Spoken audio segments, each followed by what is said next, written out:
కూర్చుందాం అందరము దేవుని నామంలో. ఈ దినము ప్రత్యేకమైన దినము. దేవుడు సంఘాన్ని అంతేకాకుండా సేవకుని బలపరుస్తూ ఉన్నాడు. ఆమెన్. యేసు ప్రభు జీవం కలిగిన దేవుడు, ఆయన మంచి దేవుడు. ఆ మంచి దేవుణ్ణి మనము కలిగి ఉంటున్నాం కాబట్టి ఈ మధ్యాహ్న కాల సమయము ఎవరం డిస్టర్బ్ అవ్వకుండా ప్రభు సన్నిధిలో మనము ఆనందించుదాం. హల్లెలూయా. పక్కళ్ళకి చేతులు చేతిచ్చి చెప్పండి, నీవు ధన్యుడవు, నీకు మేలు కలుగుతుందని చెప్పండి. ఆమేన్ లార్డ్, థ్యాంక్ యూ జీసస్. నీవు ధన్యుడవు, నీకు మేలు కలుగుతుంది. ఇందాక మనం పాడినాం పాటలో. ఆ పాటలో ఎవరెవరైతే యెహోవా కొరకు ఎదురు చూస్తారో వారు పక్షిరాజు వాళ్ళ రెక్కలు చాపి పైకి ఎగురుతారు. ఆమెన్. హల్లెలూయా. మనం ఎగిరే పరిచర్యలో ఉంటున్నాం. 3 రకాల పరిచర్యలు మనం చూస్తూ ఉన్నాం తరచుగా కదా. యెషయా గ్రంథంలో ఆ 3 రకాల పరిచర్యలు మనం చూద్దాం. ఈ దినము మనము లేఖనాల ఆధారంతో ఈ యొక్క 3 పరిచర్యలో భాగంగా దేవుడు మనకిచ్చిన పరిచర్యను మనము జ్ఞాపకం చేసుకుందాం. Thank you Lord. హల్లెలూయా.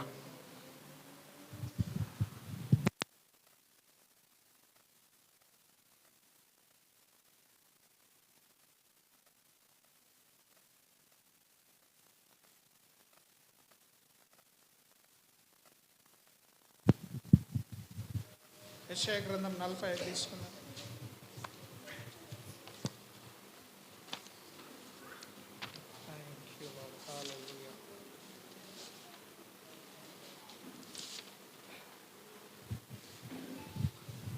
యెషయా గ్రంథం 40 అధ్యాయం 31వ వచనం చూడండి. 40. యెషయా గ్రంథంలో 40 అధ్యాయంలో యెహోవా కొరకు ఎదురు చూచువారు నూతన బలము పొందుదురు. వారు పక్షిరాజు వల్ల రెక్కలు చాపి పైకి ఎగురుతారు. ఆమెన్. దేవుని బిడ్డలు ఎట్లుంటారట? పక్షిరాజు వల్ల రెక్కలు చాపి పైకి ఎగురుతారు. పక్కలకు చెప్పండి, రెక్కలు చాపడం మన వంతు అని చెప్పండి. ఆత్మనే మనల్ని పైకి ఎగిరేలా చేస్తాడు. పరిశుద్ధాత్మ నడిపింపు మనకు అవసరం. హల్లెలూయా. ఉన్నారు అందరు ఇక్కడ? నేర్చుకోవడానికి ఎంతమంది సిద్ధంగా ఉన్నారు? ఈ దినం మనం ఖచ్చితంగా ఈ సంగతులు నేర్చుకోవాలా. మనల్ని దేవుడు ఆశీర్వదిస్తూ ఉన్నాడు. మనల్ని ఎక్కడ కూడా ఆయన సిగ్గుపరచనీయడు. ఆమెన్. పక్కలకు చెప్పండి, నువ్వు యేసుప్రభుని నమ్ముకున్నందుకు నీకు ఎక్కడ ఆయన సిగ్గు తీసుకురాడని చెప్పండి, సిగ్గుపడనీయడని చెప్పండి. దేవుని నమ్ముకున్న బిడ్డలు తలగా ఉంటారు, తోకగా ఉండరని చెప్పండి. నేను తలగా ఉంటాను తప్ప తోకగా ఉండడని చెప్పండి.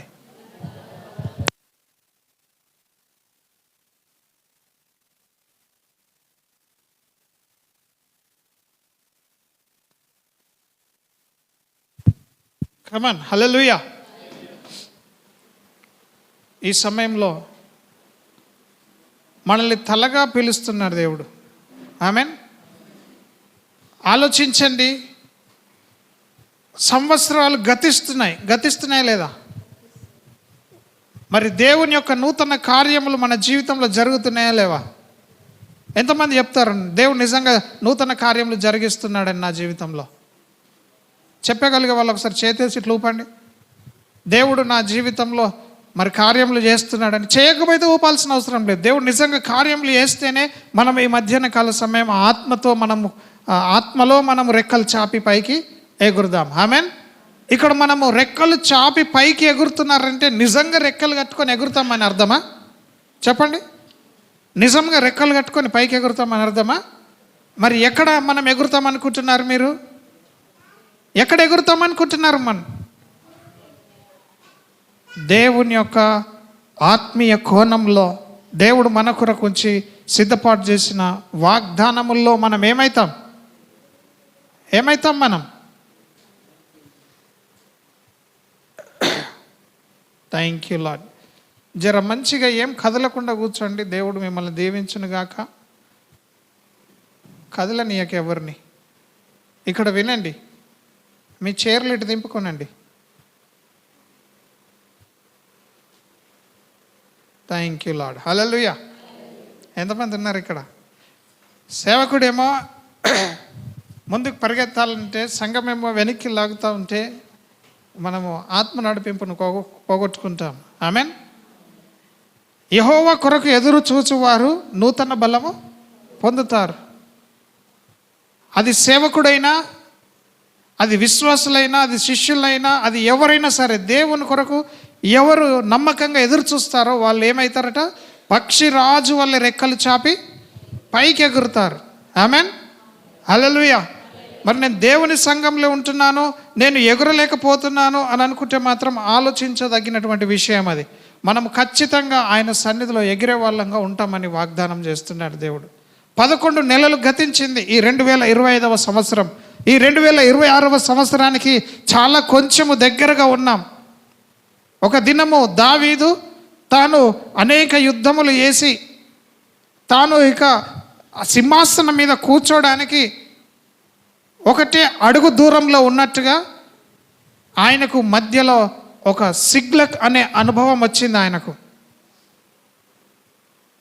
సిగ్లక్ అనేది అక్కడ దావీదుకు కలిగిందంతా బూడిద చేసి పడేశారు. దావీదు ఎక్కడైతే నివాసం ఉంటున్నాడో ఆ నివాసం ఉంటున్న దగ్గర దావీదు నివాసమును, వారి పిల్లలను, వారి భార్యలను కూడా అందరూ పట్టుకెళ్ళిపోయారు. ఫిలిస్టీయులు ఏం చేశారు? ఆమెన్. హల్లెలూయా. ఒకసారి ఆ మాట చూసుకుందాం. దేవుని సన్నిధిలో ఆ సిగ్లక్ అనే అనుభవాన్ని మనము నేర్చుకుందాం.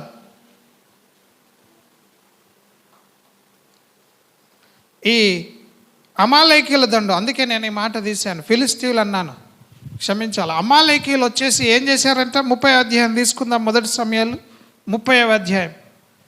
దావీదు ఇక రాజు అవ్వడానికి కొద్ది సమయమే ఉంది. తర్వాత తాను మరి రాజు అయిపోతాడు. కానీ ఆ రాజు అవ్వకముందే ఆయన ఒక అనుభవాన్ని చూస్తున్నాడు. ఏం అనుభవాన్ని చూస్తున్నాడంటే, ఆయన భార్య పిల్లల్ని అందరిని వదిలేసి యుద్ధానికి వెళ్ళాడు. యుద్ధానికి వెళ్ళి యుద్ధాన్ని జయించి సంతోషంగా ఇంటికి తిరిగి వచ్చేసరికి శత్రువులు అనగా అమాలేకీయులు ఈ యొక్క దావీదు ఇంటి స్థలాన్ని, ఆ యొక్క సిగ్లక్ను ఏం చేశారు? పూర్తిగా అగ్గిపెట్టేశారు. ఆమెన్. చూసారా మీరు మీ బైబిల్లో? నేను చదువుతున్నాను. దావీదును అతని జనులను 3వ దినమందు సిగ్లకునకు వచ్చిరి. అంతలో అమాలేకీయులు దండెత్తి దక్షిణ దేశం మీదను సిగ్లకు మీదను పడి కొట్టి దానిని తగులబెట్టి, దాన్ని ఏం చేసిర్రు? తగులబెట్టేసిర్రు. అంతేకాకుండా మరి 3వ వచనం చూస్తే, దావీదును అతని జనులను పట్టణంనకు వచ్చి అది కాల్చబడినటయు తమ భార్యలను, కుమారులను, కుమార్తెలను చెరల్లోనికి కొనిపోబడి ఉండుట చూచి. ఎవరెవరు తీసుకెళ్ళబడ్డారంట? కొన్నిసార్లు సంవత్సరం అంతా కూడా బాగానే ఉంటాం, చివరికి వచ్చేసరికి ఇక కొన్ని మార్చుకోవాలని ఆశపడతా ఉంటాం కదా. సంవత్సరం అంతా ఇష్టం ఉన్నట్టు బతుకుతాం.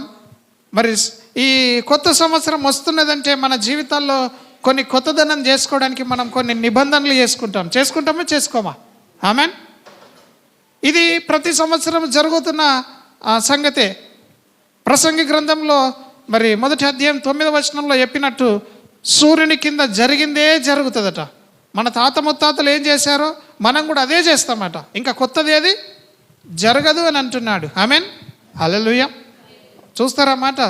ప్రసంగి గ్రంథం 1వ అధ్యాయం 9వ వచనం చూడండి. అక్కడ ఏమన్నదో చూడండి త్వరగా. Thank you Lord. Hallelujah. Glorious lord.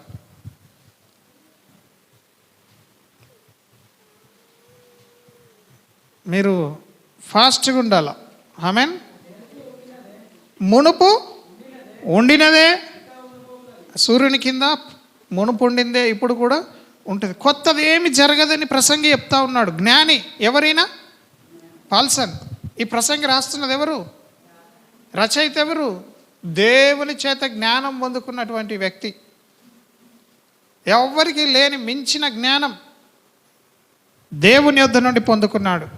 సొలొమోను తాను అనుభవించిన అనుభవంలో నుండి ఆకాశంలో జరుగుతున్న సంగతులు చెప్పట్లేదు. ఈయన ఏం చెప్తున్నాడంటే సూర్యుని కింద జరిగే సంగతులు అనగా భూ సంబంధమైన సంగతులే చెప్తున్నాడు. గుర్తుంచుకోనండి, వాక్యం ఇట్లా చెప్పింది కదా, వాక్యంలో అట్లా చెప్పింది కదా అని ఫైటింగ్ చేసే వాళ్ళు అర్థం చేసుకోవాలా. సొలొమోను ఏం చెప్తున్నాడు? సూర్యుని కింద జరిగిన సంగతులే చెప్తా ఉన్నాడు. ఆమెన్. సూర్యుని కింద అనగా భూమి మీద జరిగే సంగతులే సొలొమోను చెప్పగలుగుతున్నాడు. ఆకాశంలో జరిగే సంగతులు చెప్పలేకపోతున్నాడు. ఆమెన్. మరి మనకు ఆకాశంలో అనగా పరలోకంలో హెవెన్లో జరిగే సంగతులు చెప్పడానికి ఒకే ఒక్క వ్యక్తి సరిపోయినవాడు, ఆయన్నే యేసుక్రీస్తు. ఆమెన్. ప్రసంగి ఏమని చెప్తున్నాడు? మునుపు ఉండినదే. మీ తాత ముత్తాతలు ఎలాగ బ్రతికారో ఇప్పుడు కూడా మీరు అలాగే బ్రతుకుతారు అని అనట్లేదు. కానీ ఇంతకుముందు ఏం జరిగిందో అదే జరుగుతుంది, ఇంతకుముందు ఏముండేనో అదే ఉంటుంది. ఆమెన్. మీ తాత అదే భూమి దున్నిండు, మీ నాన్న అదే భూమి దున్నిండు, నీవు కూడా అదే భూమి మారిందా? ఇలాగ కొన్ని సంగతులు మరి సొలొమోను తన జ్ఞానంతో రాసి మనకు తెలియజేస్తున్నాడు. దేవుని యొక్క జ్ఞానాన్ని భూమి మీద జరిగేది. మునుపుండిందే. మరలా చదవండి. మునుపు ఉండినదే, మునుపు జరిగినదే, ఇక జరగబోనది. సూర్యుని కింద నూతనమైనది ఏది కూడా లేదు. ఆమెన్. ఎందుకు ఈ మాటలన్నీ చెప్తున్నానంటే ఈ భూమి మీద ఒక అసాధారణమైన సంగతి జరిగింది. మునుపు ఉండిందే ఉంటుంది, మునుపు జరిగిందే జరుగుతుంది, కొత్తది ఏది జరగదు అని చెప్పినటువంటి భక్తుని యొక్క జ్ఞానానికి మరి అతీతంగా దేవుడు యెషయా గ్రంథంలో ఒక మాట పలికించినాడు. ఏమన్నాడు? కన్యక గర్భవతి అయి కుమారుణ్ణి కంటది అన్నాడు. ఇది ఎప్పుడు జరగలేదు. జరిగిందా? భక్తుడు ఇక్కడనే చెప్తున్నాడు, భూమి మీద జరిగిందే జరుగుతుంది, ఇక కొత్తదేది జరగదన్నాడు. కానీ ఈ వాక్యానికి అతీతంగా ఒక కార్యము జరిగింది. మరి కన్యక గర్భవతి అయి కుమారుణ్ణి కంటదని యెషయా భక్తుడు ప్రవచనం చెప్పిండు. ప్రవచనం చెప్పినాక కొన్ని వందల సంవత్సరాల తర్వాత, చాలా గ్యాప్ తర్వాత, కొన్నిసార్లు ప్రవచించిన వ్యక్తి చచ్చిపోతాడు, కానీ ప్రవచనం మాత్రం ఎప్పుడు అలాగే ఉండిపోతుంది. మన నోటి మాట ఈ అట్మాస్ఫియర్లో, ఈ గాలిలో నోటి మాట అలాగే ఉంటుంది. ఆమెన్. అర్థమవుతుందని నేను చెప్తున్నది. ఈ సంవత్సరాంతంలో ఉంటున్నాం. దావీదును జ్ఞాపకం చేశాడు దేవుడు. ఆయన సింహాసనం ఎక్కడానికి కొంచెమే, ఒకటే అడుగు దూరం ఉంది. సిగ్లగ్ అనే స్థలానికి వచ్చాడు.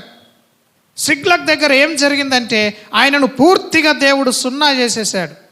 తన భార్య పిల్లలందరినీ కూడా చెరపట్టబడేటట్టుగా ఆ అమాలేకీయులు తీసుకెళ్ళిపోయారు. ఆమెన్. తర్వాత దావీదుకు తన తోడ ఉన్న వాళ్ళే, తనతో కూడా యుద్ధం చేసిన వాళ్ళు, దావీదు సంపాదించి ఆహారం పెడితే తిన్నవాళ్ళే టైం వచ్చినప్పుడు ఏం చేస్తున్నారు? ఆమెన్, ఆమెన్, హల్లెలూయా. ఈ సేవకుడు లేకపోతే మాకు ఈ కష్టమే రాకపోతుండే అని వాళ్ళు ఏం చేశారంటే ఆ సేవకుడైన దావీదును చంపడానికి వెనకకు తీయలే. ఆమెన్. రేపు పొద్దున ఈ సేవకుడు మనలో మీకు ఏదైనా కష్టం వచ్చింది అనిపిస్తే మీరు నాతో అనకపోయినా మీ ఇళ్ళల్లో ఏమనుకుంటారు? సేవకుడు తొందరపడ్డాడు అంటారా అనుకోరా? సేవకుడు ఒక్క మాట అంటే మాకు ఇట్లా జరగకపోవు అనుకుంటారా అనుకోరా? సేవకుడు పెడితే తిన్నారు, సేవకుడు పెడితే తిరిగినారు. సేవకుడు యుద్ధానికి ముందు నడిస్తే ఈ దావీదు యుద్ధము బలంగా చేస్తే అందరూ బ్రతికారు. ఎన్నో యుద్ధాలు జయించారు. లాభం వస్తే అందరికీ పంచాడు ఈయన. ఆమెన్. ఈ లీడర్ ఏం చేశాడు? అందరికీ పంచాడు. అన్ని తిన్నారు, తాగారు. నువ్వే మా దేవుడు అన్నారు దావీదును, నువ్వే మాకు రాజు అన్నారు, నీవి గొప్పవాడు అన్నారు, నీ అంతటి యుద్ధశూరుడు లేడు అని అన్నారు, మెచ్చుకున్నారు. కానీ అదే మనుషులు చిన్న కష్టం రాగానే ఈ యొక్క కొద్ది సమయం ఉన్నది ఈయనకి, ఈ ఒక్క అడుగు దాటితే ఆయన సింహాసనం ఎక్కేసి నిజంగా రాజు అవుతాడు. ఆ ఒక్క అడుగు దగ్గర పరీక్షించబడ్డప్పుడు తన సొంత స్నేహితులు ఎట్లయిపోయినారు? ఆయనకే తిరగబడ్డారు. ఆమెన్. చూస్తారా మీరు? అది 1 సమూయేలు 30వ అధ్యాయంలో. ఈ దావీదు వలననే మన భార్య పిల్లలందరినీ దుష్టులు అనగా శత్రువులు తీసుకెళ్ళిపోయారు. ఈ దావీదుని ఇప్పుడు మనం ఏం చేద్దాం? రాళ్లతో కొట్టి చంపేద్దాం అంటున్నారు.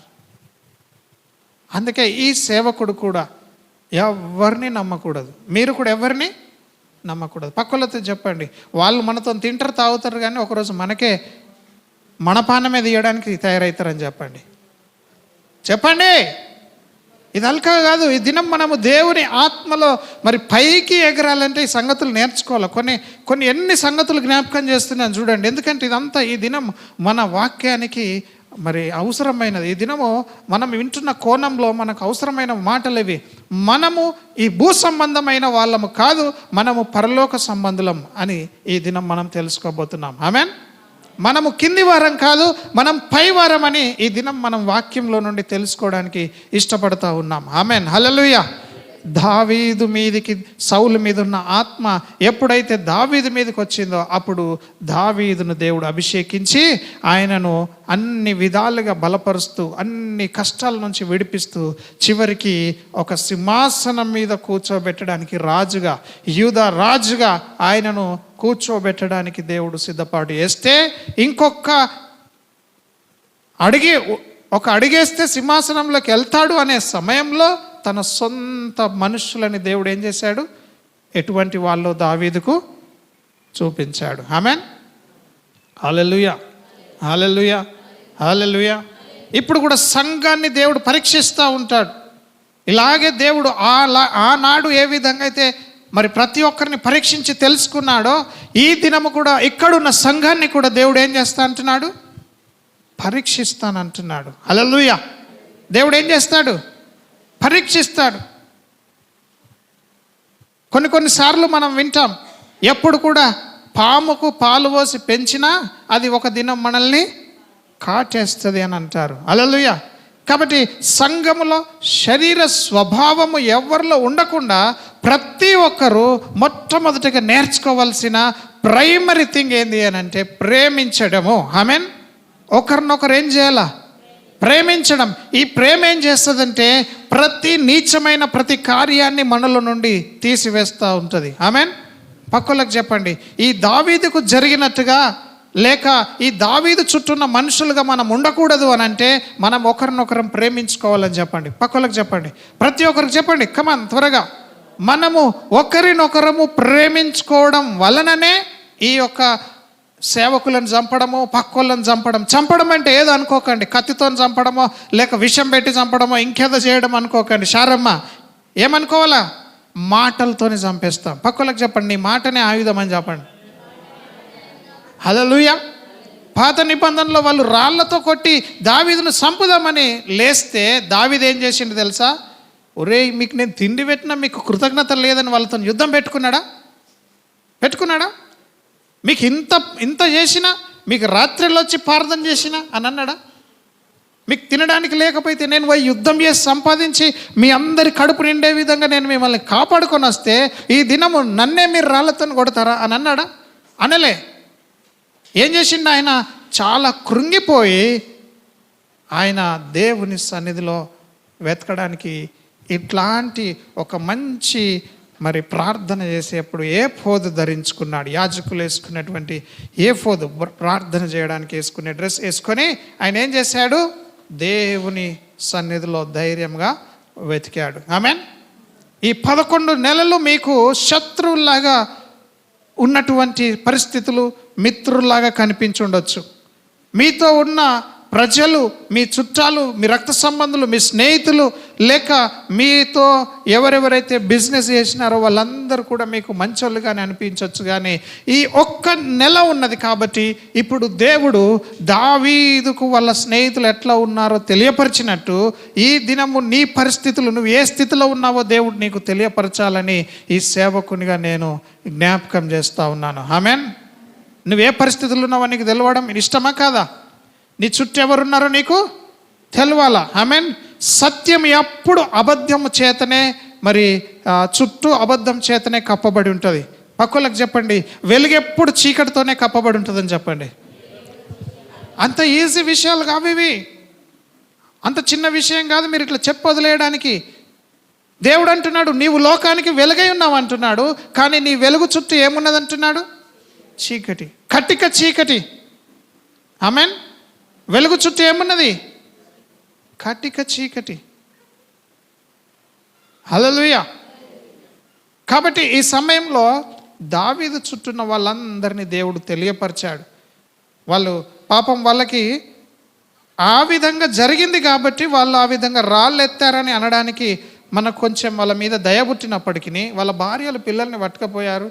ఎందుకు పట్టుకపోయారంటే దావీదు యేసుట్లనే పట్టుకపోయారు, దావీదు వల్లనే మా కుటుంబాల మీదకి కష్టం వచ్చింది అని అనుకుంటున్నారు. అందుకే నేను చాలాసార్లు చెప్తా, సేవకుడు సంతోషంగా ఉంటే సంఘం అంతా సంతోషిస్తుందంట. ఆమెన్. సేవకుడు వస్త్రములు ధరిస్తే, యాజకుడు వస్త్రములు ధరిస్తే సంఘమంతా దేవుళ్ళు ఆనందిస్తుందని వాక్యంలో ఉన్నది. ఆమెన్. ఆమెన్. హల్లెలూయా. అందుకే సేవకుడు బాగుండాలని మనం ప్రార్థన చేస్తూ ఉంటాం.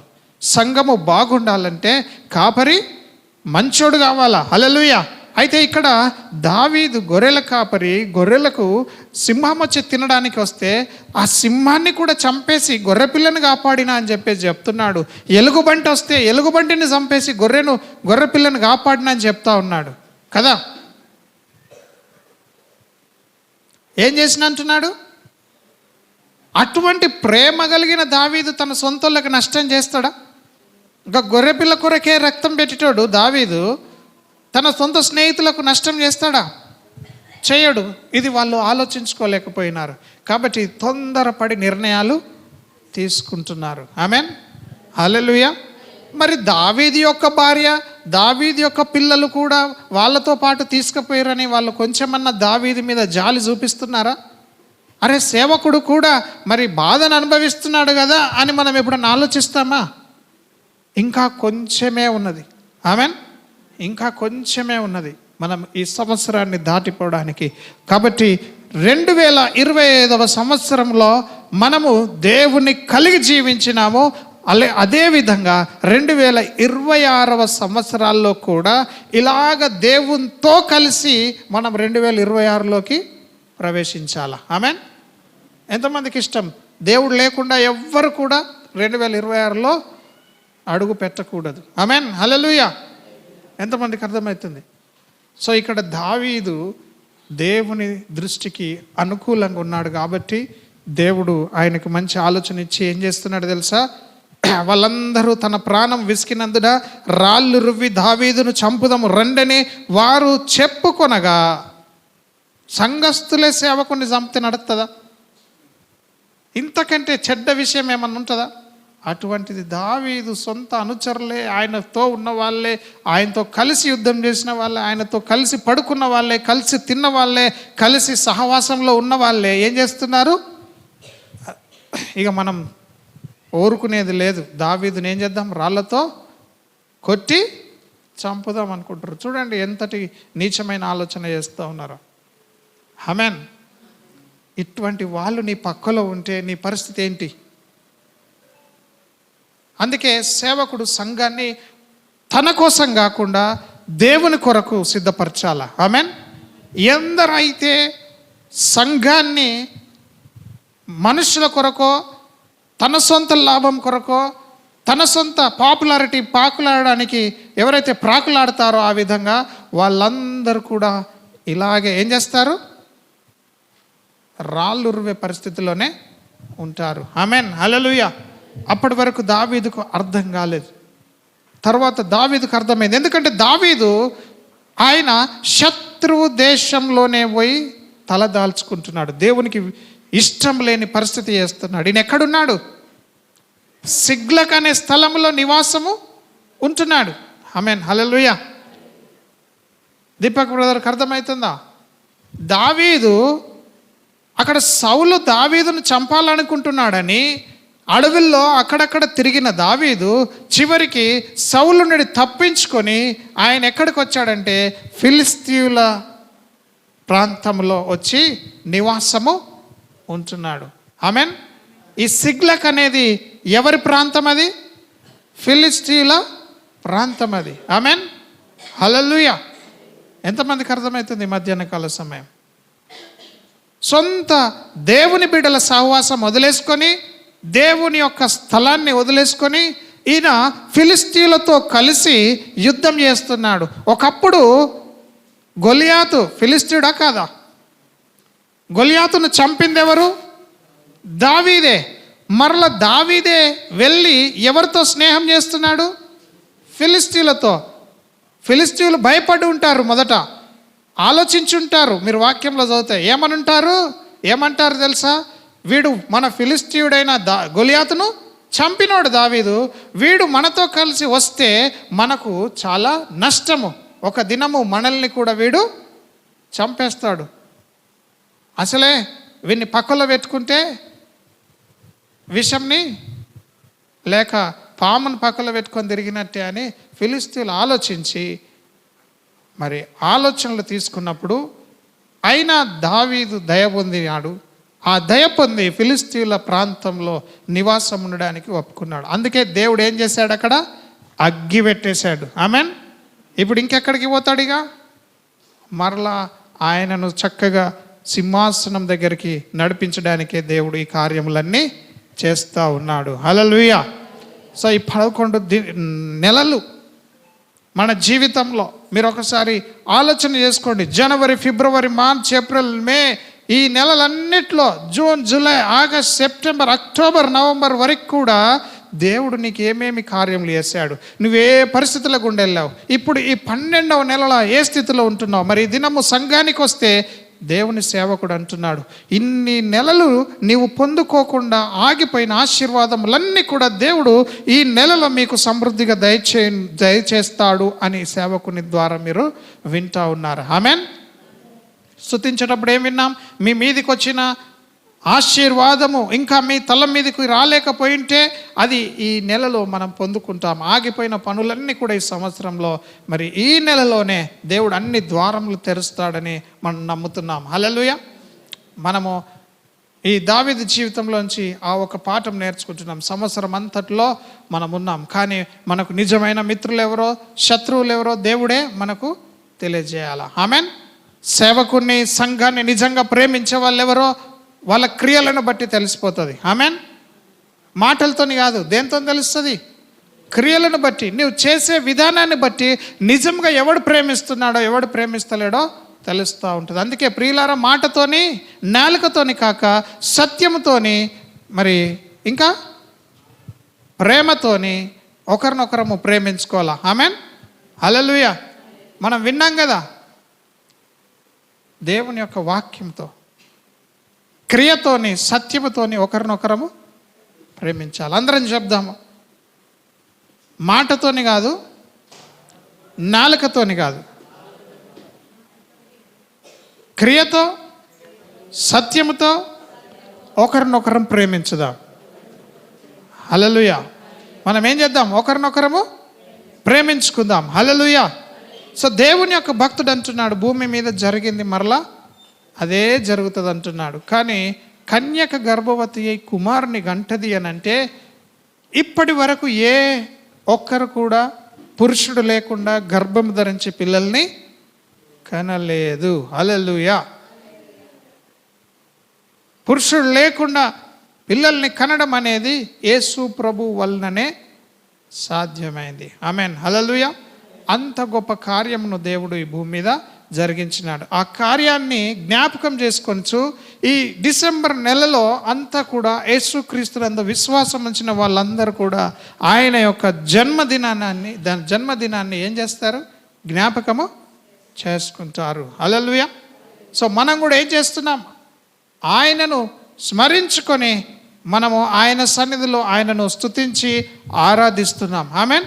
ఆయనను ఆరాధించడానికి మనం కూడా సమయము తీసుకుంటూ ఉన్నాం. మరి ఎన్నో అభ్యంతరాలు ఉన్నప్పటికీ ఇదే దినమా, ఇదే నెలనా, ఇదే సంవత్సరమా అని ఎన్నెన్నో తర్కములు వితర్కములు ఉన్నప్పటికీ మనకు వాటన్నిటికీ సంబంధం లేదు. వాక్యం సెలవిస్తున్నది, ఒక దినము ఆయన కన్యక గర్భవతి కుమారుడు కంటాడు అని అంటే ఆయన కన్యక గర్భంలో నుండి జన్మించినట్టు. ఆమెన్. మరియ గర్భం నుండి జన్మించి ఆయన ఏమంటున్నాడో తెలుసా? 8వ అధ్యాయం తీసుకుందాం యోహాను సువార్తలో. మరి అక్కడ చూస్తే మనం కొన్ని సంగతులు తెలుసుకుంటాం. యోహాను సువార్త 8వ అధ్యాయంలో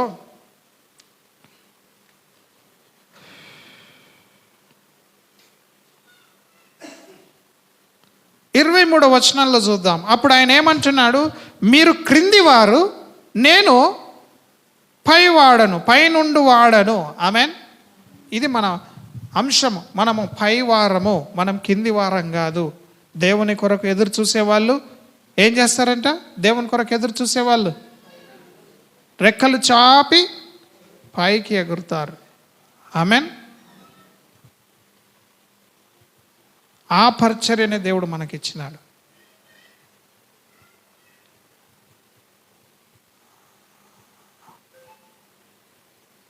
థ్యాంక్ యూ లార్డ్. హల్లెలూయా. ఎంతమంది ఉన్నారు ఇక్కడ? 23వ వచనంలో చూడండి ఏమంటున్నాడు దేవుడు.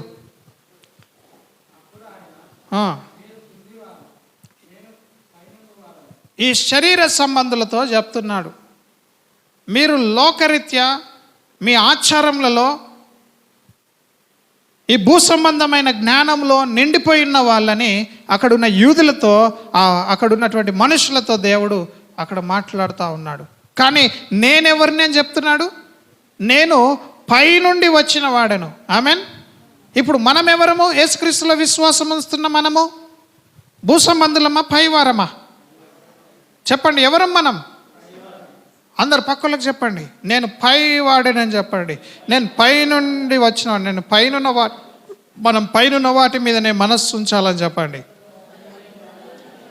సింపుల్, చాలా ఈజీ. మనకి ఎవరితో సంబంధం లేదు, ఈ బైబిల్లో ఉన్న ఏ వ్యక్తితో సంబంధం లేదు, కానీ యేసు ప్రభువుతో మాత్రము ఖచ్చితమైన సంబంధము ఉన్నది. ఆయనతో సంబంధం లేకపోతే మనం ఈ దినము భ్రష్టులమైపోతాము, మనము నరకానికి పాత్రలమైపోతాము. ఆమెన్. మనల్ని నరకం నుండి తప్పించగల ఏకైక నామము అదే యేసుక్రీస్తు యొక్క నామము. ఆమెన్.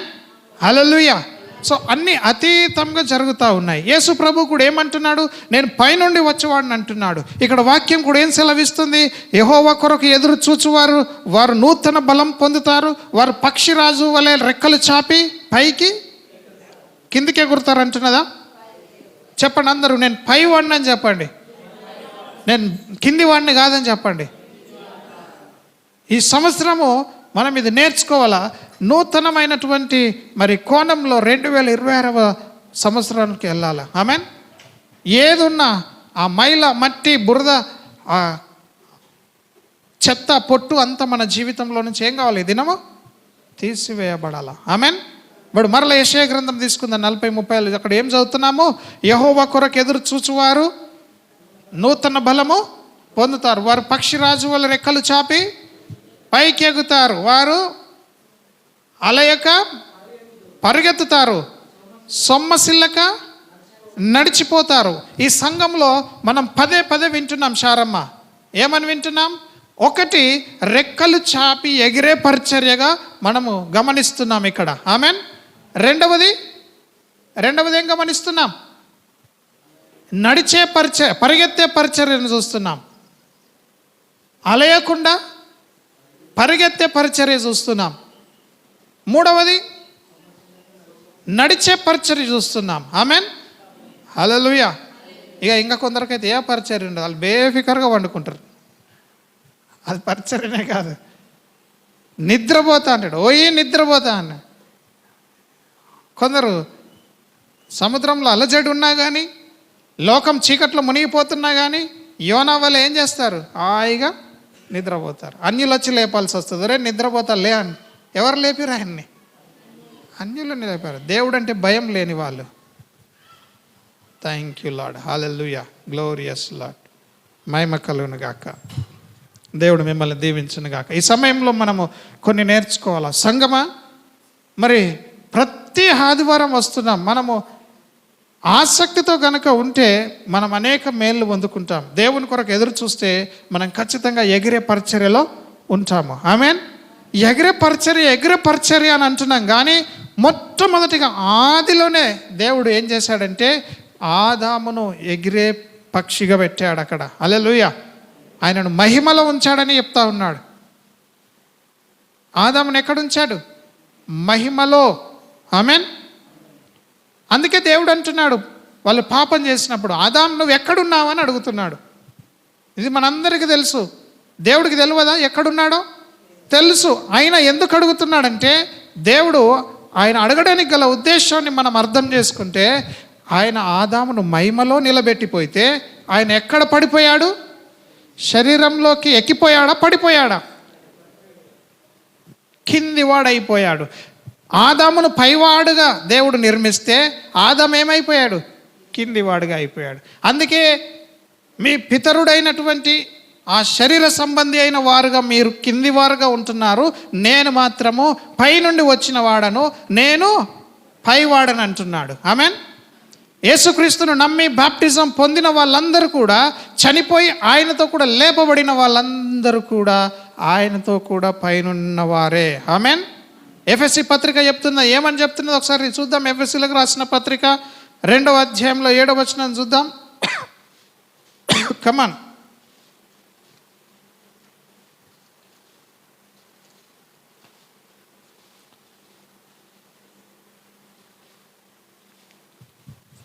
ఏడవ వచనంలో ఏమన్నది? క్రీస్తు యేసునందు మనలను ఆయనతో కూడా లేపి పరలోకమందు ఆయనతో కూడా కూర్చుండబెట్టెను. హల్లెలూయా, హల్లెలూయా, హల్లెలూయా. అందరు పక్కలతో చెప్పండి, యేసుక్రీస్తు మనల్ని పైన కూర్చుండబెట్టండి, పై వారిగా చేసిండని చెప్పండి. మనం కూడా భూ సంబంధులమే ఒకప్పుడు, మనం కూడా కింది వారంగా ఉన్నాము. కానీ యేసుక్రీస్తు వచ్చి మనల్ని ఏం చేసిండు? పై వారిగా చేసినాడు. ఆమేన్. ఈ మాటలతోనే మీరు బలం తెచ్చుకోవాలా, ఉద్యమం తెచ్చుకోవాలా. నీవు అందరిలాగా ఈ భూ సంబంధివి కావు. ఆమేన్. మనము పరలోక సంబంధులం.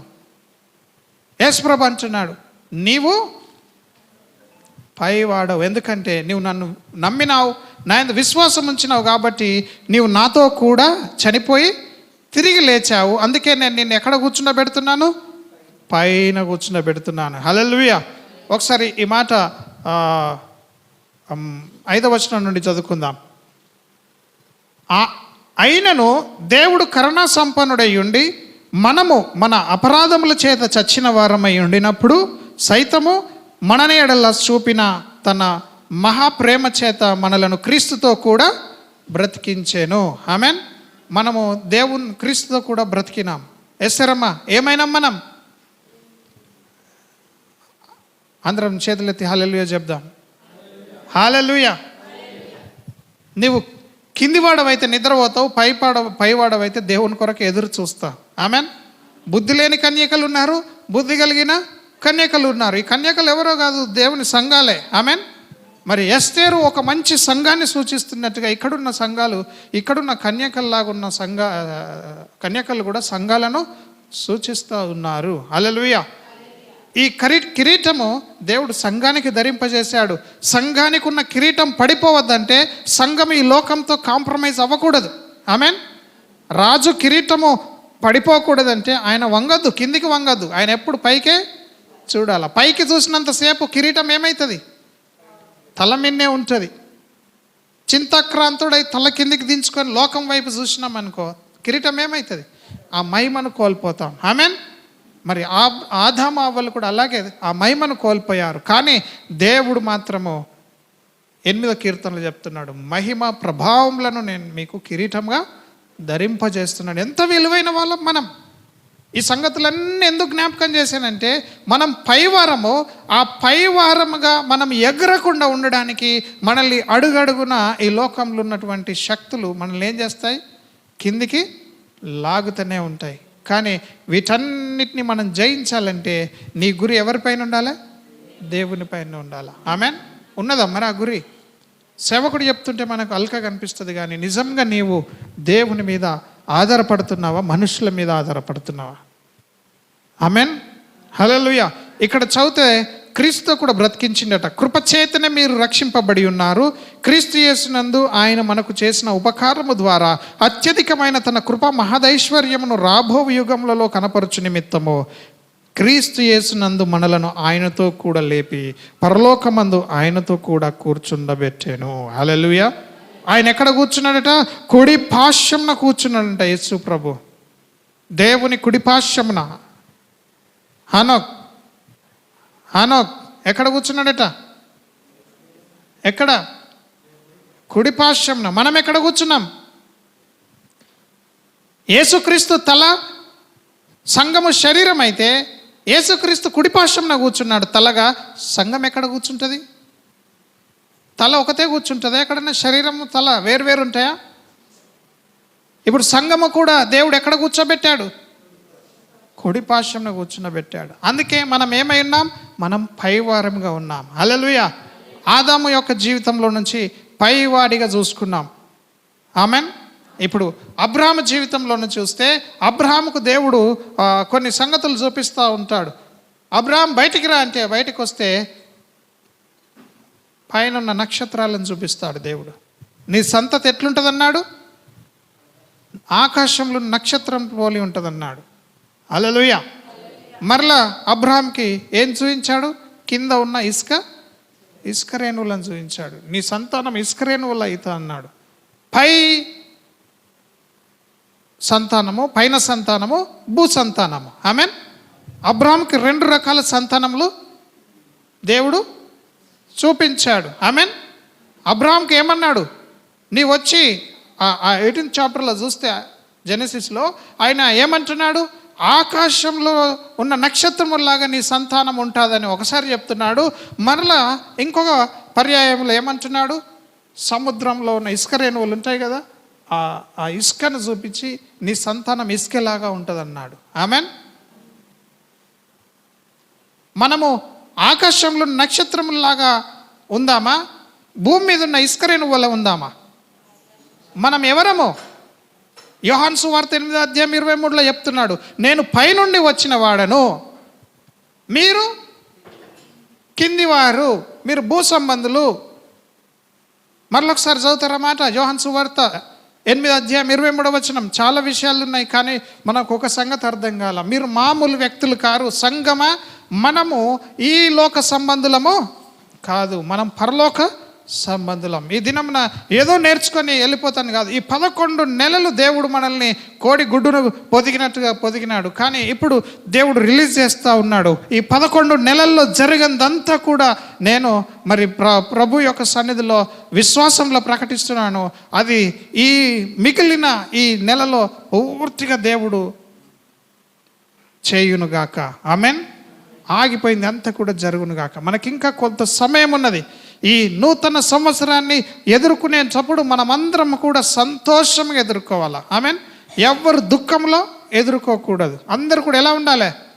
సంతోషంతో, ఆనందంతో నూతన సంవత్సరంలో అడుగు పెట్టాలని నేను ఆశిస్తూ ఉన్నాను. అభిషేకంతో దేవునితో కలిసి నూతన సంవత్సరాన్ని 2026లో అడుగు పెట్టాలి. మనము ఈ సంగతి గుర్తుంచుకోవాలి. మనం కింది వారము కాము, మనం పై వాళ్ళము. ఆమెన్. చదవండి. మీరు క్రింది వారు, నేను పైనున్న వాడను, కాబట్టే నా యందు విశ్వాసం ఉంచిన వాళ్ళందరినీ నేనేం చేస్తున్నా? పైకి తీసుకెళ్తున్నాను అన్నాడు. మనల్ని పైన కూర్చున్నబెట్టిండా, పాతాళంలో కూర్చున్నబెట్టిండా యేసు ప్రభు? కానీ వీళ్ళని ఏమంటుండో తెలుసా? మీరు పాతాళంకి పోతారంటున్నాడు. మీరు అక్కడ జాన్లో చదవండి 8వ అధ్యాయంలో. అక్కడ మరి చూడు, ఇంకా చదువు.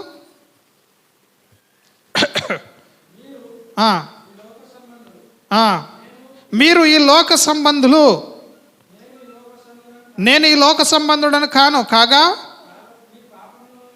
మీ పాపములలోనే ఉండి మీరు చనిపోవుదరని మీతో చెప్పి తిని, నేను ఆయననని మీరు విశ్వసించిన ఎడల మీరు మీ పాపములో నుండి విశ్వసించని ఎడలను కదా, విశ్వసించని ఎడల మీరు మీ పాపంలోనే ఉండి చనిపోదని వారితో చెప్పాను. చూడండి అమ్మ, వినండి, చాలా జాగ్రత్తగా వినండి. పైనుండి వచ్చిన దేవుడు మనల్ని పైకి తీసుకెళ్ళడానికే వాగ్దానం చేసిండు తప్ప మనల్ని భూమిలో పెట్టడానికి వాగ్దానం చేయలే.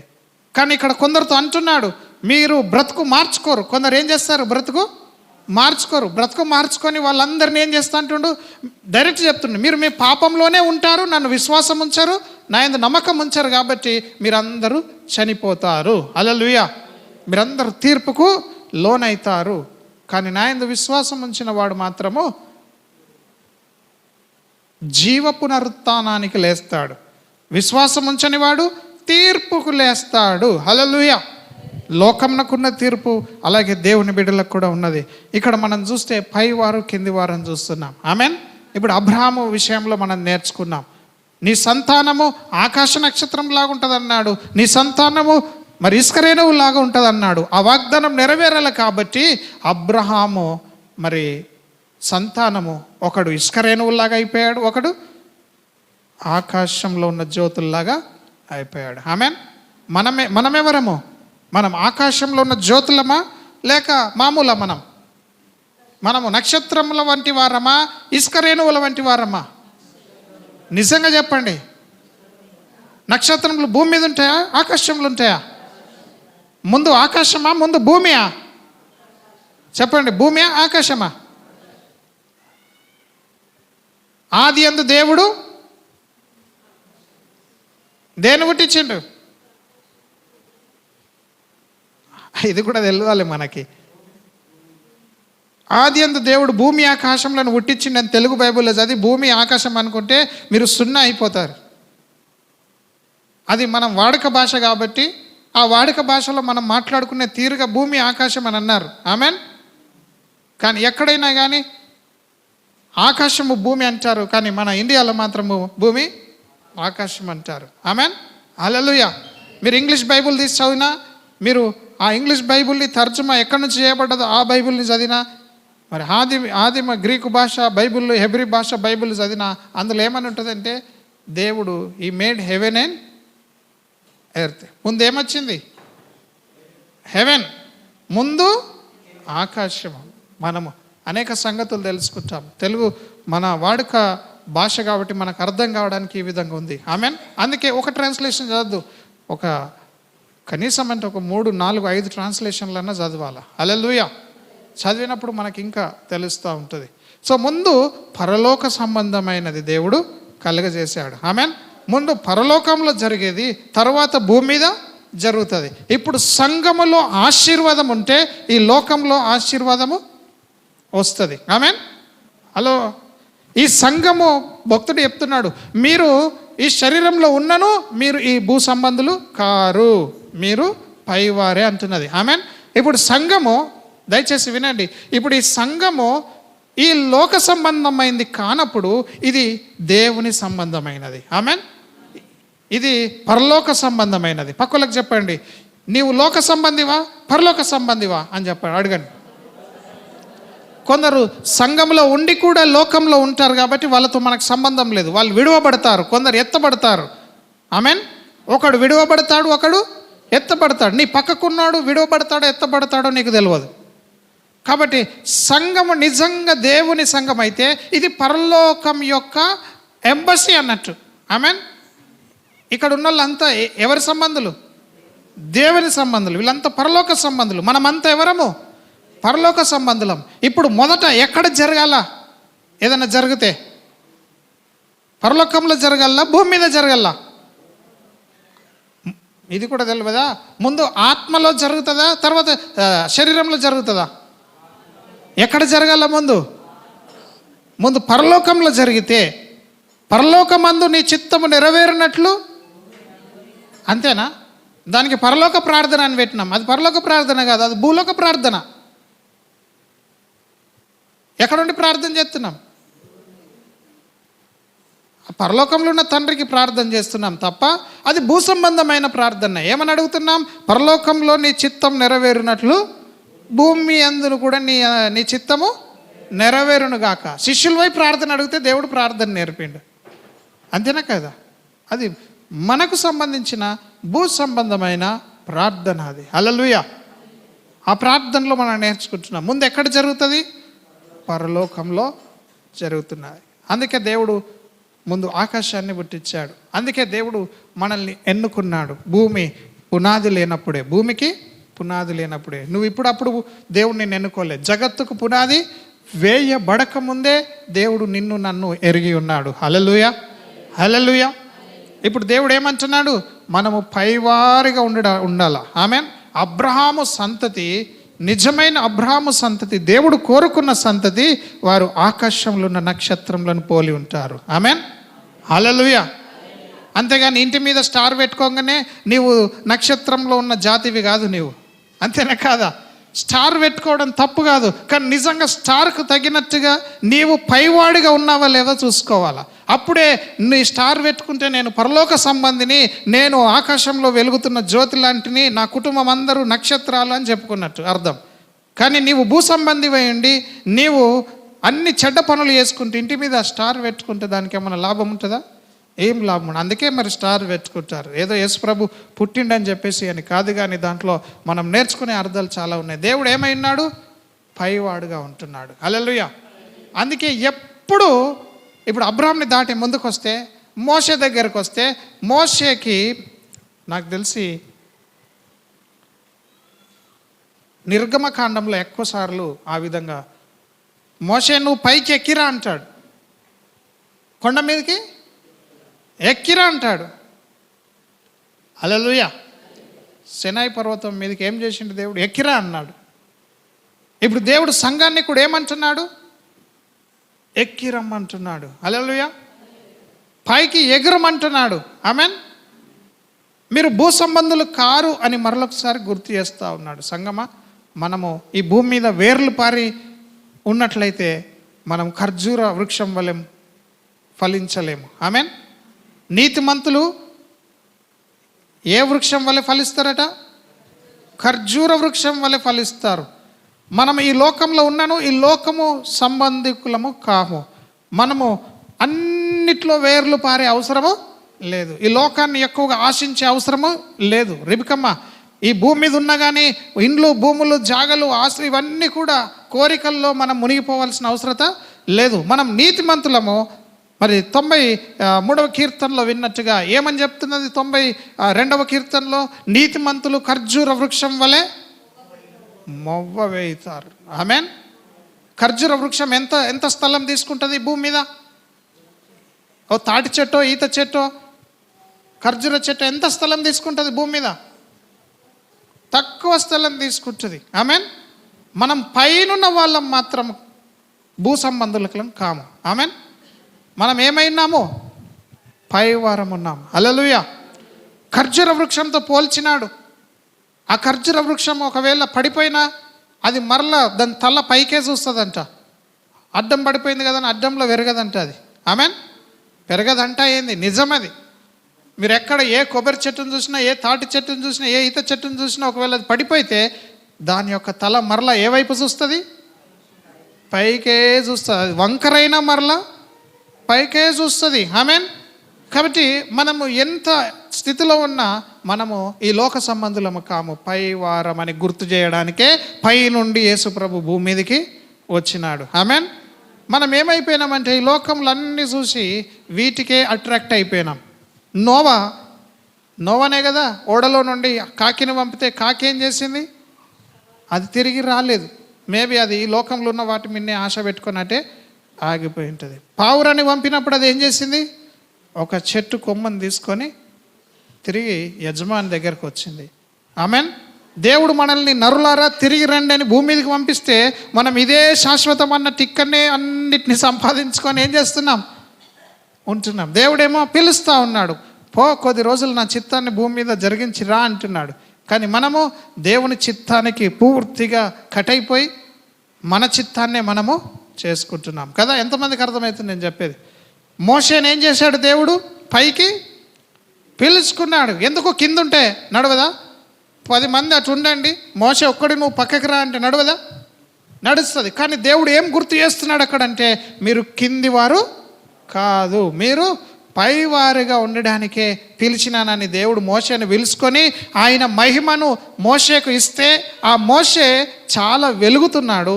వెలిగి ఆ కొండ మీదకి వెళ్ళి కిందికి దిగి వస్తే ఈ సంఘము చూడలేకపోయింది, ఇశ్రాయేల్ ప్రజలు చూడలేకపోయేసరికి ముసుగు వేసుకోవాల్సి వచ్చింది.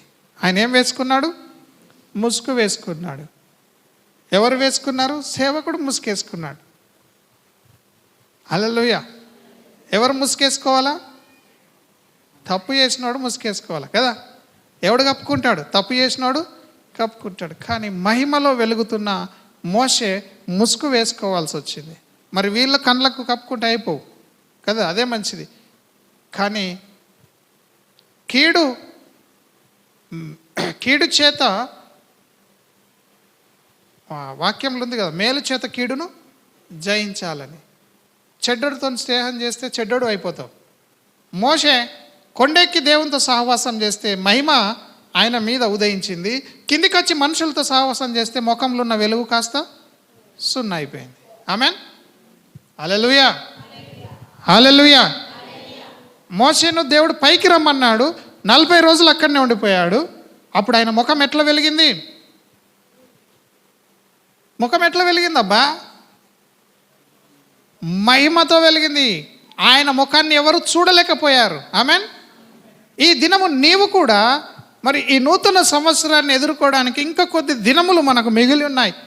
ఈ దినములు నీవు దేవుని కొరకు ప్రత్యేకించబడి మరి ఒక నిష్ఠగా, ప్రభువా, ఈ కాన్సిక్రేషన్ అంటే ఏంది? ప్రతిష్టాత్మకంగా నిన్ను నీవు అన్ని పనుల నుండి మానుకొని దేవుని కొరకు ఆశ కలిగి ఎదురు చూస్తే నీ ముఖం కూడా వెలుగదా?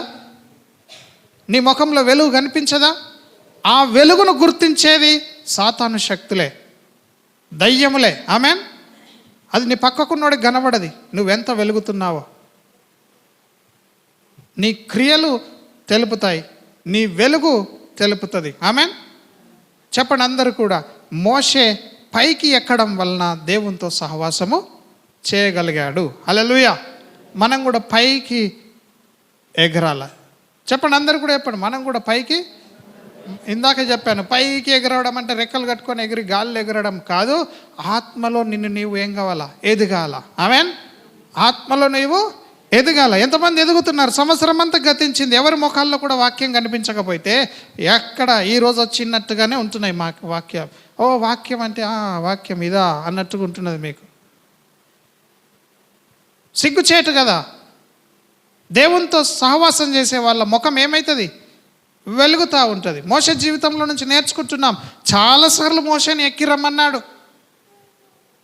పైననే కలుసుకున్నాడు దేవుడు మోషేతో.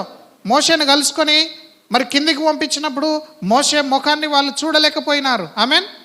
మోషే ముఖాన్ని వాళ్ళు చూడలేకపోయినారు. ఎందుకు చూడలేకపోయినారు? మోషే వెలుగుతున్నాడు కాబట్టి. కొద్ది దినములైంది. కొద్ది దినములు కాగానే మోషే వెలుగు కూడా ఏమైంది? వెలుగు లేని మనుషులతో తిరిగితే ఈయన ఉన్న వెలుగు కూడా ఏమైపోయింది? చెప్పండి. ఎల్లకల్లా ముసుకేసుకొని తిరిగిండా?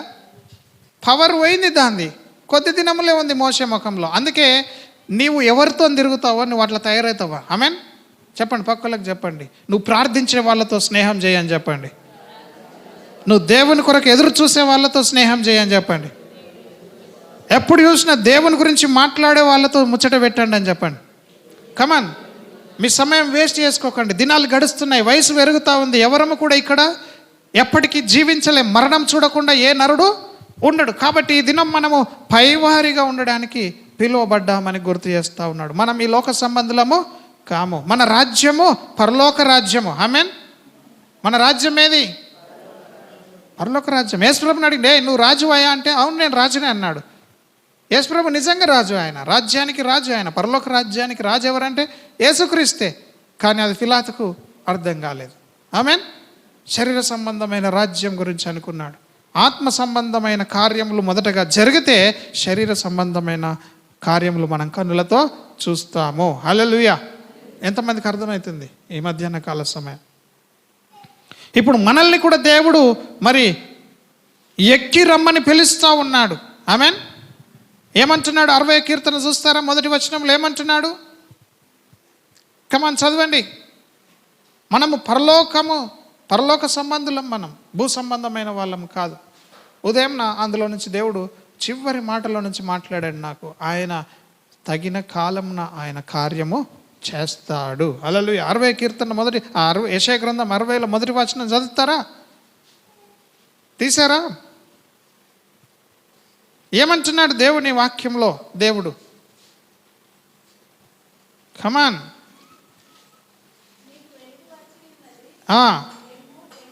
నీకేమొచ్చిందట బాబు? నీకేమొచ్చింది? వెలుగు వచ్చింది. నువ్వు లెమ్ము తేజరిల్లుము. హల్లెలూయా.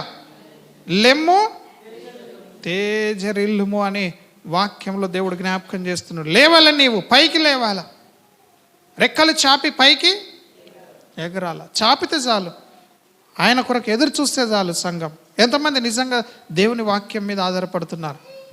ఎంతమంది నిజంగా దేవుని వాక్యానికి భయపడి బ్రతుకుతున్నారు? సంఘమా, అబద్ధికులందరూ నరకంలో వేయబడతారని మర్చిపోకండి. నువ్వు నిజంగా పైవాడవైతే, నువ్వు నిజంగా క్రీస్తుతో కూడా లేపబడిన వాడవైతే, నీ మనస్సంతా పై వాటిపైన ఉంటుంది. ఏమి తినాలా, ఏమి ధరించుకోవాలా, ఏమి చేయాలా, ఈ భూ సంబంధమైన వాటిపైన నీ మనస్సు ఉండదు. హల్లెలూయా, హల్లెలూయా. మీరు నిజంగా క్రీస్తు యేసునందు విశ్వాసం ఉంచి బాప్టిజం పొందిన వారై రక్షణలో ఆనందిస్తున్న వాళ్ళైతే మీ ఆలోచన ఎవరిపైన ఉంటుంది? దేవుని పైన ఉంటుంది. దేవుడు ఎక్కడున్నాడు? పైన ఉన్నాడు. ఆమెన్. మనము మొట్టమొదటగా పైనున్న వాటిపైన మనస్సు పెట్టాల. ఆమెన్. ఎంతమంది నేర్చుకుంటున్నారు? ఎంత సిగ్గుచేటు కదా మనం ఈ లోకంలో ఉన్న వాటి కొరకు. అప్పుడప్పుడు నాకు అనిపిస్తూ ఉంటుంది, మరి నా విషయంలో అనిపించకపోయినా కొన్నిసార్లు కొందరు చుట్టూన్న వాళ్ళని చూసినప్పుడు నవ్వు వస్తూ ఉంటుంది. అరే, ఎంత వాక్యం ఏం చెప్తుంటే మనము ఏ స్థితిలో ఉంటున్నామని. మనం పైనున్న వాటిపైనే మనస్సు పెట్టాల. హల్లెలూయా. ఇక్కడ చెప్తున్నది వాక్యము, లెమ్మో తేజరిల్లుము, వెలుగు నీకు వచ్చి ఉన్నది. హల్లెలూయా. ఈ అధ్యాయం అంతా మనము వచ్చే వారం ధ్యానం చేద్దాం. 60వ అధ్యాయం. ఈ దినం దేవుడు మంచి ప్రత్యక్షతని ఇచ్చినాడు. ప్రతి వచనము హృదయాన్ని కదిలిస్తూ ఉంది. ప్రతి వచనము మరి హృదయాన్ని కదిలిస్తూ ఉంది. ఆమెన్. చూడుము, మొదటి వచనం చదువుదాం. నీకు వెలుగు వచ్చి ఉన్నది, లెమ్ము తేజరిల్లుము, మహిమ, యెహోవా మహిమ నీ మీద ఉదయించింది. నీ మీద దేవుని మహిమ ఉదయిస్తున్నది. ఆమెన్. ఇక్కడ చూసాము కదా మొదటి పరిచర్య. ఏం పరిచర్య అది? రెక్కలు చాపి పైకి ఎగిరే స్థితి ఒకటి. ఆ ఒక పరిచర్యను చూస్తున్నాం. అదొక మినిస్ట్రీ. కొందరు ఫ్లయింగ్ మినిస్ట్రీ అంటారు, వాకింగ్ మినిస్ట్రీ, రన్నింగ్ మినిస్ట్రీ అనుకుందాం మనం. ఆమెన్. ఎగిరే పరిచర్య, పరిగెత్తే పరిచర్య, నడిచే పరిచర్య. కొందరు దేవుని పరిచర్యను రెక్కలు చాపి అలా పనులన్నీ ముగించుకుంటారు. కొందరు పరిగెత్తుకుంటూ దేవుని పని చేస్తారు, కొందరు నడుచుకుంటూ దేవుని పని చేస్తారు. 3 రకాల పరిచర్యలు చూసినాం. ఆమెన్. ఇప్పుడు కూడా ఇక్కడ దేవుని మహిమ నీ మీద ఉదయిస్తున్నది. మన మీద దేవుని మహిమ ఉదయించాల్సిన అవసరం ఉన్నది. హల్లెలూయా. దేవుని యొక్క మహిమ మనకెంతో అవసరమై ఉంటున్నది. ఆ మహిమ కొరకు మనము ప్రయాసపడుతున్నాం. ఆమెన్. ఈ మహిమలో ఉండే వాళ్ళే ఎగిరే పరిచర్యలో ఉండేవాళ్ళు. ఆమెన్. ఎగిరే పరిచర్య రెక్కలు ఆడించి ఎగరరు వాళ్ళు, కేవలం రెక్కలు చాపి ఎగురుతారు. మహిమలో నీవు కష్టపడే అవసరత ఉండదు. ఆమెన్. దేవుని మహిమ నీ మీదకి వచ్చినది. విశ్వాసము, అభిషేకము, మహిమ. చెప్పండి అందరు కూడా. ఇప్పుడు కిందికి, పైకల్లా కిందికి వద్దాం, పైనుండి కిందికి వద్దాం. మహిమ, అభిషేకము, విశ్వాసము. ఆమెన్. చెప్పండి అందరు కూడా. మహిమ, అభిషేకము, విశ్వాసము. మహిమ, అభిషేకము, విశ్వాసము. హల్లెలూయా. ఇప్పుడు ఇక్కడ 3 ఉన్నాయి అనుకుందాం. ఒకటి మహిమ. ఆమెన్. రెండవది అభిషేకము.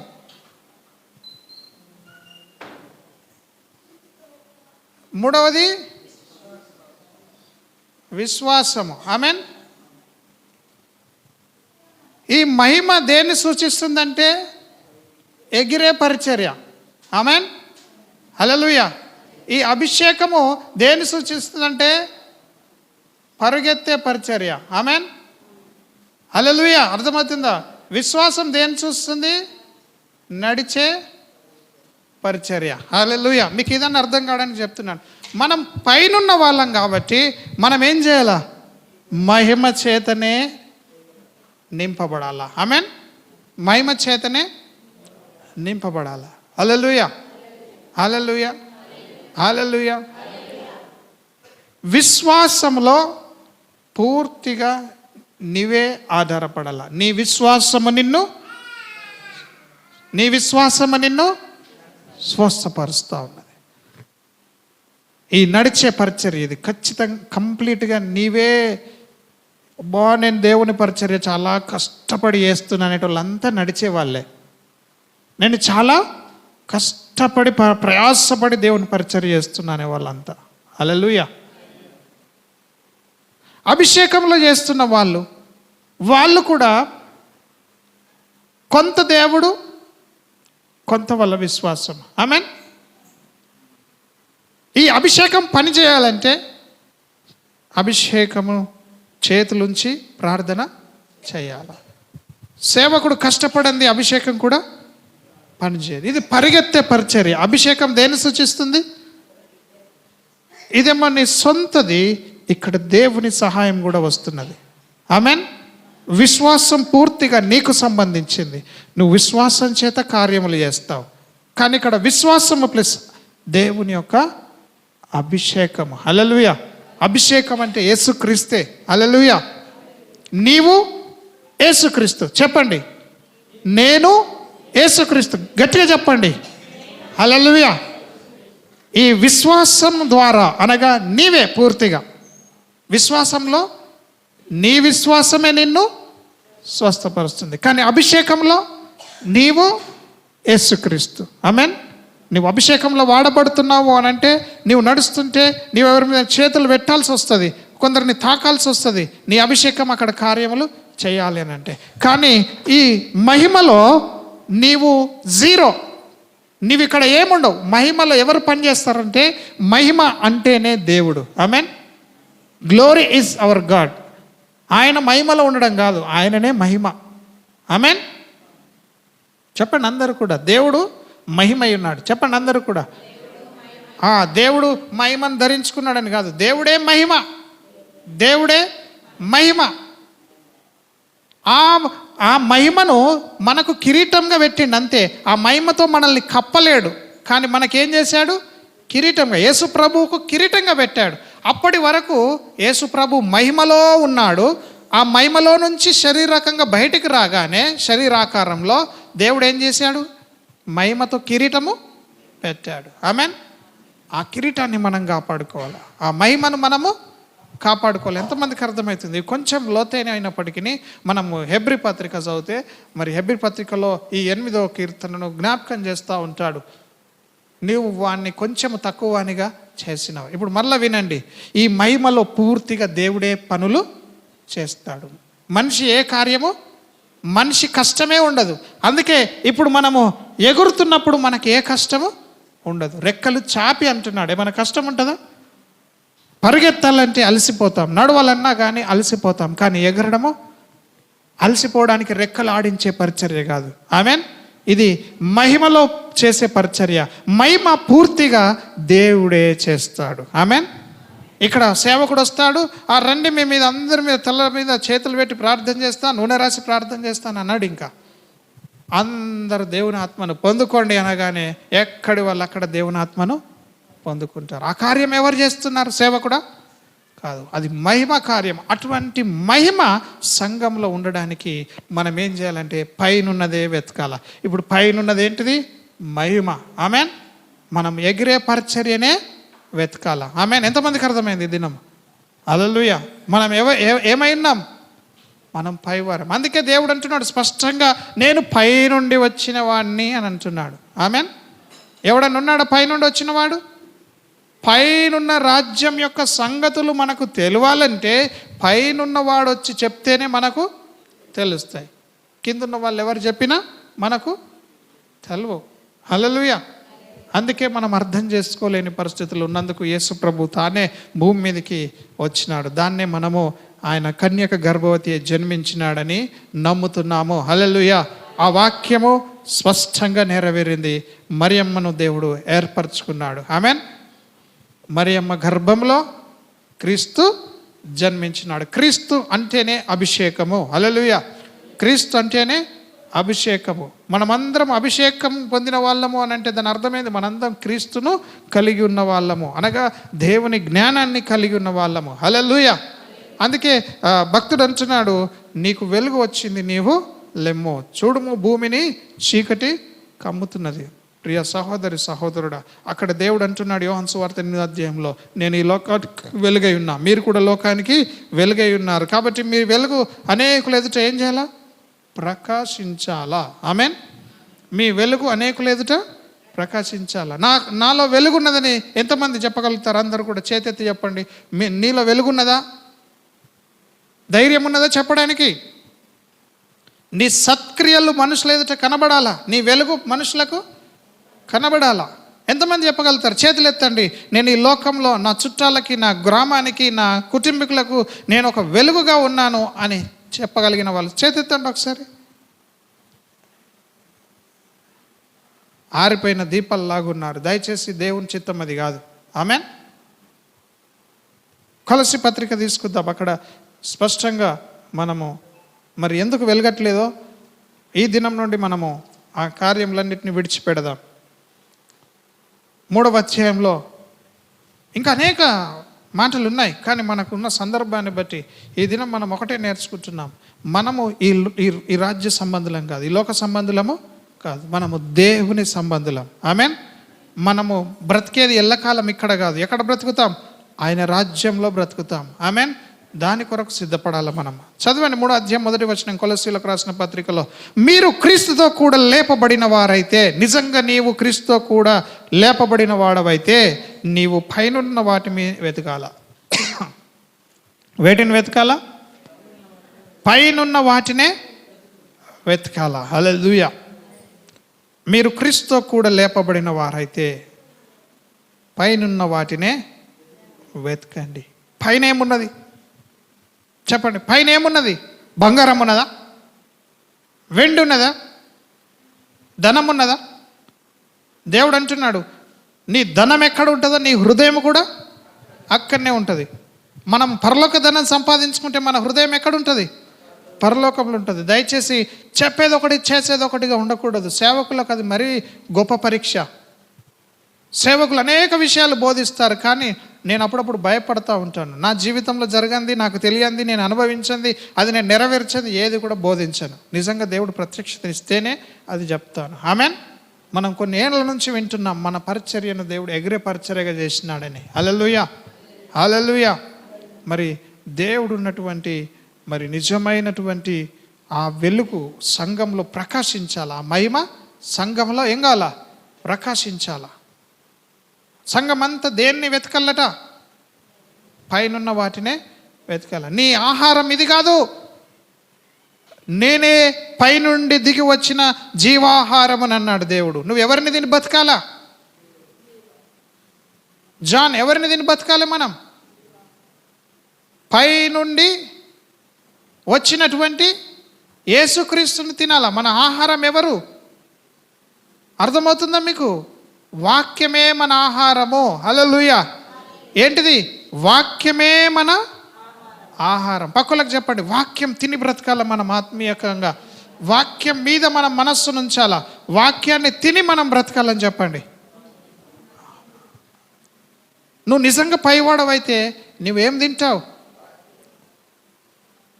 ఆమెన్. హల్లెలూయా. జీవాహారంను నేనే అంటున్నాడు. కొలస్సీ పత్రిక 3వ అధ్యాయంలో 1వ వచనంలో, క్రీస్తు దేవుని కుడిపార్శ్వమున కూర్చుని ఉన్నాడు. పైన ఎవరున్నారట? క్రీస్తు ఉన్నాడు. పైన ఎవరున్నారు? దేవుడు ఉన్నాడు. ఆమెన్. మనం ఎవరి వైపు చూడాలా? పైనుండి వచ్చిన జ్ఞానము, దేవుని వాక్యము. సంఘం ఈ దినం బైబిల్ చదవట్లేదు. సంఘాల్లో భ్రష్టులు ఎందుకు అవుతున్నారంటే జ్ఞానం లేక నా జనులు నశిస్తున్నారన్నాడు. ఎందుకు నశిస్తున్నారంటే జ్ఞానము లేదు. ఎక్కడి నుంచి వస్తుందా జ్ఞానం అంటే బుక్కులు చదివితేనే, ఈ లోకంలో ఏదో చదివితేనే రాదు. కానీ దైవ గ్రంథాన్ని, దేవుని మాటల్ని మరి దేవుని చేత బోధించబడ్డప్పుడే జ్ఞానం వస్తుంది. ఎంతమంది బైబిల్ చదువుతున్నారు సంఘాల్లో? సంఘము కార్యములు చేయలేని పరిస్థితిలోకి దిగజారడానికి గల ముఖ్య కారణము సంఘస్థులు ఎవ్వరు వాక్యాన్ని నేర్చుకోరు. వాక్యం మీద శ్రద్ధ లేదు, దేవుని కార్యములపైన శ్రద్ధ లేకపోవడమే. ఆమేన్. మీకు మన చర్చ్ గ్రూప్లో ప్రతి దినము వాక్యం పంపిస్తున్నారు, గుర్తుందా? సేవకులు ప్రతి దినము వాక్యం రిఫరెన్సెస్తో సహా పంపిస్తూ ఉంటే ఎంతమంది ఆ వాక్యాలను ముగిస్తూ ఉన్నారు? మేము విజయవాడ వెళ్ళినప్పుడు మరి సామ్యుయల్ డేవిడ్ గారి చర్చిలో డైరీ తీసుకొచ్చినాం, డైరీలు కొనుక్కున్నాం. ఆ డైరీలో మంచిగా సంవత్సరాంతము బైబిల్ గ్రంథాన్ని చదివే పట్టిక ఉంది. అది ప్రతి దినము మనల్ని గ్రూప్లో పెడతా ఉన్నారు, రోజు చదవాల్సిన బైబిల్ గ్రంథం. ఎంత సిగ్గుచేటు, మనం బైబిల్ చదవకుండా ఉంటున్నాం. ఇప్పుడు దాకా మనం విన్నాం, మనం పైవారం అని చెప్పుకోవడానికి సరిపోతున్నది, మనం దేవుని పిల్లలమని చెప్పుకోవడానికే సరిపోతున్నది. కానీ మనము బ్రతికేదంతా లోకానుసారంగా. అందుకే దేవుడు స్పష్టంగా చెప్తున్నాడు, మీరు కిందివారు, నేను పైవాడిని, నేను పైనుండి వచ్చినాను. మీరు నన్ను నమ్మకుండా మీ పాపంలోనే జీవిస్తారు కాబట్టి మీరు చచ్చిపోతారు. కానీ నన్ను నమ్మి నా యందు విశ్వాసం ఉంచి వాడు మరణిస్తే వాడు నిత్య జీవము పొందుకుంటాడు. ఎంత తేడా ఉందో చూడండి. మనం వాక్యాన్ని నమ్మం. ఆమేన్. ఎంతమంది వాక్యాన్ని నమ్ముతారు? ఈ వాక్యము మనకు ఎక్కడ చూసినా చాలా విషయాలు ఉన్నాయి. ఇంకా హెబ్రీ పత్రికలోనికి వెళ్తే ఈ 2వ అధ్యాయం, 1వ అధ్యాయం, 3వ అధ్యాయంలోకి వెళ్తే అసలు మనకి ఎంత గొప్ప కృప ఇచ్చిండో. ఆ మోషేకు దేవుడు అనుగ్రహించిన ఆ మహిమ దినదినము తగ్గిపోయిందంట. కానీ మనకు రోజు రోజు వెలుగు ఎక్కువయ్యే మహిమ ఇచ్చినాడు. అందుకే అంటున్నాడు, నీ సత్క్రియలు మనుషులు ఎదుట కనబడని, అదే నీవు వెలగాల్సిన వెలుగు. హల్లెలూయా. క్రైస్తవులుగా మనము దేవుని సన్నిధిలో మరి క్రీస్తు పైన ఉన్నాడు, దేవుని మనం ఆశించాల. పైనున్న వాటి మీదనే కానీ భూ సంబంధమైన వాటి మీద మనస్సు పెట్టుకొనకండి. అందరం లేచి నిలబడదాం, చెప్పుదాం. అందరం కూడా పక్కలతో చెప్దాం, మనం దేవుని సంబంధమైన వెతుకుదాం. ఈ దినం నుండి భూ సంబంధమైన వాటిని వెతకకుండా ఉందామని చెప్పుదాం. ప్రతి ఒక్కరం చెప్పుదాం, పక్కలతో చెప్దాం. మనము పరలోక సంబంధమైనవి, దేవుని వాక్యము, ప్రార్థన, సహవాసము, వీటిని వెతుకుదాం. కానీ భూ సంబంధమైన ఏది కూడా వెతకొద్దని చెప్దాం. అందరం పక్కలకి చేతిచ్చి చెప్పండి. ఖచ్చితంగా ఈ దినము ఆ అభిషేకం మన మీద నిలిచినట్టుగా మనం ప్రార్థనలో మరి ప్రభువుని అడుగుదాము. హల్లెలూయా. పైనున్న వాటి మీదనే కానీ భూ సంబంధమైన వాటి మీద మనస్సు పెట్టుకొనకండి. మరి ఖచ్చితంగా దేవుడు మనల్ని అందరినీ కూడా ఆశీర్వదించబోతున్నాడు. కళ్ళు మూసుకుందాం, అందరం చేతులు పైకెత్తుదాం. దేవుడు ఈ దినం గుర్తు చేస్తున్నాడు, మనం రెక్కలు చాపి పైవారిగా ఉండడానికి కొరకే దేవుడు మనల్ని నిలబెట్టినాడు. మనమందరం కూడా విశ్వాసం ఉంచుదాం. దేవుడు మనల్నందరినీ కూడా ఆయనతో కూడా కూర్చుండబెట్టినాడని నమ్ముదాం. మనం పరలోక రాజ్యంలో దేవునితో కూడా కూర్చున్న వాళ్ళమని ఆ అధికారాన్ని వాక్యము ద్వారా ప్రకటించినప్పుడు మనం ఖచ్చితంగా మనకు దయ్యాలు లోబడతాయి. మనకి భూమి మీద అన్ని కూడా మన కంట్రోల్లోకి దేవుడు ఇస్తాడు. కనుక సంగమా, ఈ దినము ఈ సమయంలో ఈ అవకాశాన్ని పోగొట్టుకోకుండా మనమందరం చేతుల పైకెత్తి ప్రభువును గణపరచుదాము. Hallelujah Lord, thank you Jesus, glorious Lord. అందరం చేతుల పైకెత్తి